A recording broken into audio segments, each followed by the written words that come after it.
Hello, I'm David Buckland and welcome to this week's Video Insight. In the middle of October, ARN Media, ASX code A1N, and the private equity firm Anchorage Capital Partners lodged a consortium non-binding indicative proposal to acquire Southern Cross Media, ASX code SXL. Each company had built a 15% stake in Southern Cross Media, and if their offer is successful, it was intended for the radio and television assets of ARN Media and Southern Cross Media to be separated into an independent ownership structure by each of ARN Media and Anchorage Capital Partners. The offer for Southern Cross Media was for 0.753 ARN Media shares plus 29.6 cents per Southern Cross Media share. If successful, Southern Cross Media shareholders would end up with 33% of ARN Media and would qualify for the capital gains tax rollover relief. In terms of the radio assets, ARN Media is home to 104 radio stations, including the Kyle and Jackie O Show, the KISS FM and Pure Gold brands, as well as a network of regional brands. Meanwhile, Southern Cross Media owns 99 radio stations under the Triple M and Hit brands, as well as Channel 7 in each of Tasmania and Darwin.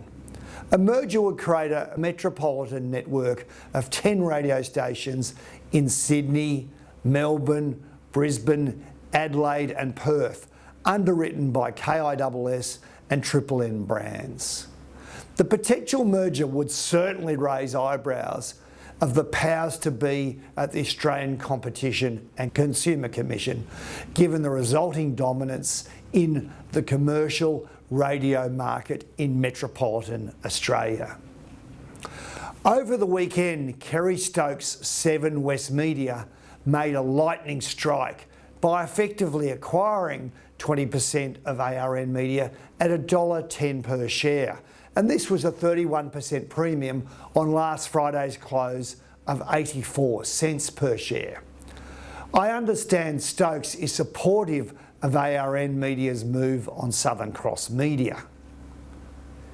In one of the most concentrated media markets in the Western world, the current Australian media laws allow these media gorillas to dominate only 2 of the television, radio and newspaper sectors.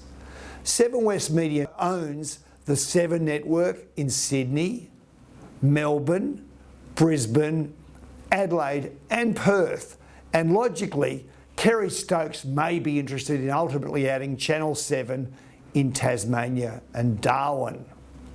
However, a much bigger play in Australian commercial radio sector could be at stake, and Stokes' divestment of 7 West Media's newspapers, the Western Australian and the Sunday Times, may even be considered.